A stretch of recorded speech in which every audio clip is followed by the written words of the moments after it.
বাড়িতে অতিথি এলে কখনো এটা বানিয়ে নিতে পারেন অ্যাজ আ স্টার্টার, অথবা আপনারা বাড়িতে বিকালে স্ন্যাক্স হিসাবে এটা খেতে পারেন, অথবা চাইলে ড্রাইভাবে এটা কিন্তু চিলি চিকেন হিসাবে, ড্রাই চিলি চিকেন হিসাবেও আপনারা ফ্রাইড রাইসের সাথে ট্রাই করতে পারেন। তবে রেসিপিটা কিন্তু ড্রাই চিলি চিকেনের নয়, এটা হচ্ছে হানি স্টির ফ্রাইড চিকেন। এই রেসিপিটা করা কিন্তু খুবই সহজ আর ঘরোয়া উপকরণ দিয়ে তৈরি করে নেওয়া যায়। আর টেস্টটা না হয় আপনারাই জানিয়ে দেবেন। এর জন্য এখানে আদা রসুন পেঁয়াজ বাটা নিয়ে নিয়েছি 2 থেকে 3 চামচ, তার মধ্যে একটা ডিম ফাটিয়ে দিচ্ছি আর দিচ্ছি 1 চামচের মতো গোলমরিচের গুঁড়ো, স্বাদ অনুযায়ী নুন দিয়ে দেবো। দিয়ে এবার এটাকে ভালো করে প্রথমে চামচ দিয়ে এটাকে মিশিয়ে নেবো। ভালো করে মিশ্রণটাকে মিশিয়ে নেওয়ার পর তারপর এখানে আমি 500 গ্রামের মতো বোনলেস চিকেন দিয়ে দিচ্ছি। দিয়ে এবার এটাকে ভালো করে মাখিয়ে রেখে দেবো। এটাকে টানা আধা ঘন্টার মতো একটুখানি যাতে চিকেনের মধ্যে সমস্ত মশলাগুলো বসে। আধা ঘন্টা পর এবার বাকি যে ইনগ্রেডিয়েন্টসগুলো সেগুলো এক এক করে দেবো। দিয়ে দেবো এখানে কর্নফ্লাওয়ার দিয়ে আমি এটা ভাজবো। আপনারা চাইলে একটু কর্নফ্লাওয়ার আর একটু ময়দা দিয়ে ভাজতে পারেন। আমি কিন্তু শুধু কর্নফ্লাওয়ার দিয়ে ভাজবো, কারণ এটা স্টির ফ্রাই চিকেন, এটা কিন্তু ভীষণ জুসি টাইপের হবে। তো জুসি টাইপের করার জন্য কিন্তু শুধু কর্নফ্লাওয়ার দিয়ে করলে এটা ভালো হয়। ময়দা দিলে কিন্তু অনেকটা শক্ত হয়ে যেতে পারে, ভেতরটা ক্রিস্পি টাইপের হয়ে যায়। ওই জন্য ময়দা না দিয়ে শুধু কর্নফ্লাওয়ার দিয়ে এটাকে ভাজবো। তেলটাকে সাদা তেলটা ভালো করে গরম করে নিয়েছি। এটা কিন্তু সাদা তেল দিয়েই করতে হয়। তেল ভালো করে গরম করে নিয়ে চিকেনগুলোকে এইভাবে ফুটন্ত গরম তেলে এইভাবে ছেড়ে দেবো। দিয়ে তারপরে এটাকে একটু আলতোভাবে নেড়ে চেড়ে নিয়ে হালকা ব্রাউনিশ কালারের করে এরকমভাবে ভেজে নেব। এমন করে চিকেনটা ভাজতে হবে যে চিকেনটা শক্ত না হয়ে যায়।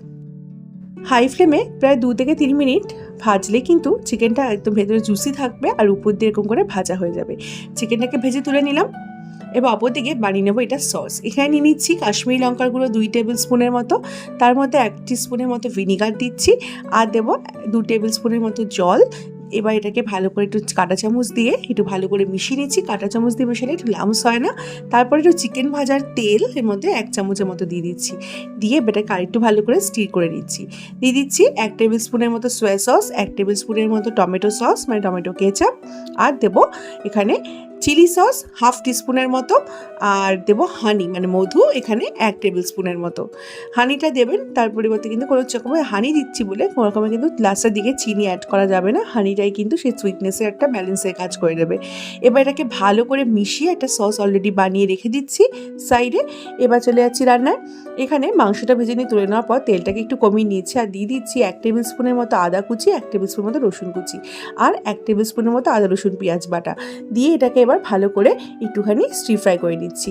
কয়েক সেকেন্ড 30 সেকেন্ডের মতো স্টির ফ্রাই করবো। 30 সেকেন্ড স্টির ফ্রাই করার পর এখানে একটু পেঁয়াজ আর একটু ক্যাপসিকাম সবই অল্প অল্প করে নিয়েছি, কারণ এখানে খুবই পরিমাণটা এটা খুব একদম ড্রাই হবে, তো অতিরিক্ত পরিমাণে সবজি দেবো না। আর দেবো একটু লঙ্কা কুচি। এবারে পেঁয়াজ ক্যাপসিকাম আর পেঁয়াজ শাক আর একটু লঙ্কা কুচিটাকে একটু 1 মিনিটের মতো স্টির ফ্রাই করে নেবো হাই ফ্লেমে। তারপরে এর মধ্যে স্বাদ অনুযায়ী নুন অ্যাড করছি। নুন দিয়ে এটাকে একটু স্টির ফ্রাই করে নেওয়ার পর আমি কিন্তু সবজিটাকে কিন্তু খুব বেশি ভাজবো না, হালকা 1-2 মিনিটের মতো ভাজবো। তারপরে এখানে বানিয়ে রাখা সসটা অ্যাড করে দেবো।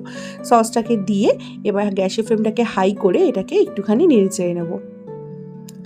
যখনই একটা ফুট আসা শুরু করবে এরকম, তখনই এবার এর মধ্যে ভেজে রাখা যে চিকেনগুলো ছিল সেগুলো দিয়ে দেবো। ভাজা চিকেনটাকে এর মধ্যে দিয়ে দিচ্ছি। দিয়ে এবার ফ্লেমটাকে কিন্তু কোনোভাবে কমাবেন না, এটা কিন্তু হাই ফ্লেমেই হবে। এবার এটাকে ভালো করে 1 থেকে 2 মিনিট স্টির ফ্রাই করব চিকেনের সাথে। দেখুন পুরো ঝোলটা টেনে নিয়েছে চিকেন, সসগুলোকে টেনে নিয়েছে। এবার লাস্টে ঠিক নামাবার আগে এর মধ্যে একটু পেঁয়াজ শাক আমি রেখে দিয়েছিলাম কেটে, সেই পেঁয়াজ শাকটা উপর দিয়ে ছড়িয়ে দিচ্ছি। আর পেঁয়াজ শাকটাকে মেশানোর পরে 2 চামচ কর্নফ্লাওয়ারকে 3-4 চামচ জলের মধ্যে একটু গুলিয়ে নিয়ে একটা কর্নফ্লাওয়ারই বানিয়ে নিয়েছি, সেটা জাস্ট উপর দিয়ে দেবো। কোনো রকমের কিন্তু এই রান্নায় জল ব্যবহার আর করবো না আলাদা করে। এই কর্নফ্লাওয়ারটা লাস্টে দিয়ে এটাকে আরও 1 মিনিট একটু হাই ফ্লেমে স্টির ফ্রাই করলেই কিন্তু আপনাদের স্টির ফ্রাই চিকেন একেবারে রেডি। হানিটা এখানে দেওয়া হয়েছে, হানি চিকেন করেছি বলে। আপনারা যদি বাড়িতে কখনো এটা মধু ছাড়া করতে চান, অতিরিক্ত গরমে অনেকে মধু খেতে চান না, তো সেক্ষেত্রে কিন্তু এখানে হানির পরিবর্তে 1 টিস্পুন চিনি দিয়েও কিন্তু রেসিপিটা করতে পারেন। এবার গরম গরম পরিবেশনের বেলা। বন্ধুরা একটিবার হলো রেসিপি ট্রাই করতে পারেন। ঘরে কোনো গেস্ট আসলে অ্যাজ এ স্টার্টার হিসেবে কিন্তু রেসিপিটা খেতে দুর্ধর্ষ লাগে। যদি ট্রাই করেন তাহলে কমেন্টে জানাবেন রেসিপিটি কীরকম লাগলো। আর ভালো লাগলে বন্ধুবান্ধবের সাথে শেয়ার করে দেওয়ার অনুরোধ রইল। তো বন্ধুরা আজকে এই পর্যন্তই, আবার চলে আসবো একটা নতুন কোনো রেসিপির সাথে। আমার চ্যানেলে নতুন হয়ে থাকলে চ্যানেলটিকে সাবস্ক্রাইব করে দেওয়ার অনুরোধ রইল। আজকের মতো এই পর্যন্তই, আবার দেখা হবে পরের রেসিপিতে। Thank you for watching this video.